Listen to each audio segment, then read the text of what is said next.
yogurt bowls with toast. I ran out of granola, but I just added some nuts and raisins and shredded coconut.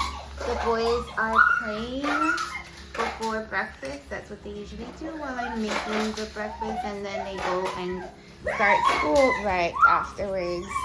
And I'll take you guys along. Hi, my name is Fanny, and I'm a homeschool mom to 2 boys, ages 10 and 7. And today I'm going to take you along for a little bit of our morning time.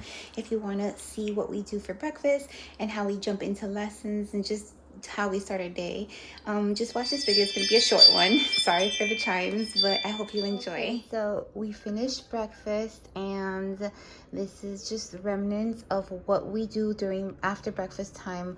We sit at the table. They had some tea. I made myself some tea, and they wanted to enjoy some tea with me, so I made a little bit extra for them. And so I have here the books that I read. Usually I'll read a little bit of a catechism, Fruits of the Spirit book that I got from Amazon, which I really enjoy teaching them because it goes through all the fruits of the spirits one by one. And right now we were doing kindness, and so we basically, what it looks like, we do the introduction on a Monday and we work our way through the rest of the week, and it has nice information here, Bible passages that you can read, which I use my Bible here with them, and it also includes music that you can listen to. I'll usually look it up on YouTube and play it for them, the lyric video.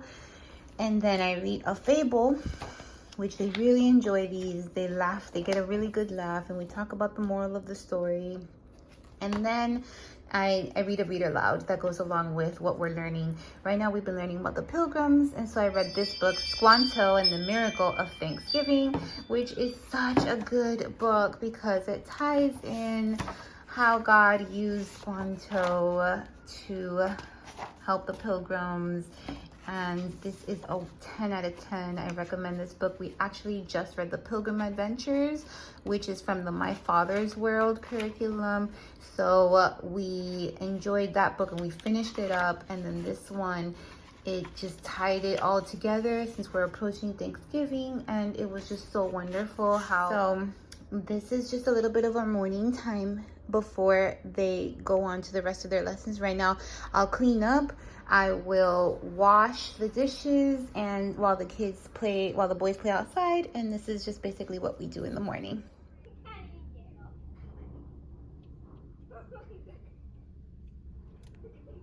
Okay, so this is what our setup looks like. The boys will come in from playing outside and they will start their journals. They have these nice journals that I got from Amazon. It's a gratitude journal and a question a day, which I thought would be really cute to have. They'll settle down, they'll do the journals, and I'll start working with my 7-year-old over there, which is in 2nd grade, and I kind of just sit next to him and do coursework with him side by side. And then my 10-year-old, which is right now currently 5th grader, he is doing his work, and I usually set it up in a pile right here for him, and he will actually get it done mostly independent. Sometimes I will come over and help him or do some lessons with him. And so he has his journal and Bible studies. We have vocabulary, reading, the good and the beautiful course, and language arts and math. Then we have another reading, literature, and science. And these are the books that he has that he will be reading in his Good and the Beautiful. He has this that I read with him. He has his timer for memorization work. He has this for the other reading that he does for Christian Light Education, which are really wholesome stories. I really like them. They weave in biblical teachings and scripture memorization.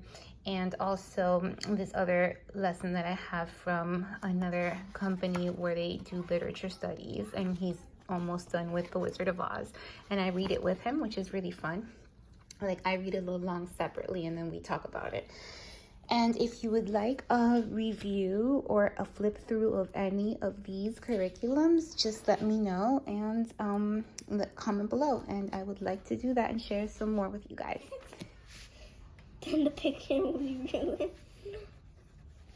Bible lesson, David the woman's in bikini and Wesley was working hard over there with his vocabulary.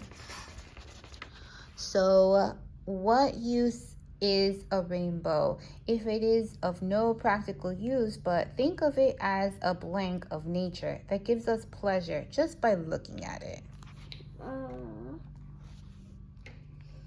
A gift. Very good.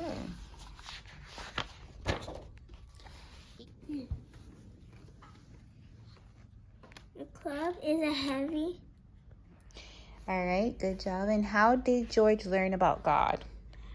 Because he went to church and his first day in the new town. Who did he go to church with? Aunt Maria and Uncle Andy. All right. And how do you know the schoolhouse was crowded with students? Because it was packed with on the little benches. It was crowded. Yeah, there was barely any room. Yeah, and the teacher had to do what with George into the bench? You had to squeeze George onto it. So you can infer that it was crowded and packed, right? Uh-huh. All right, good job.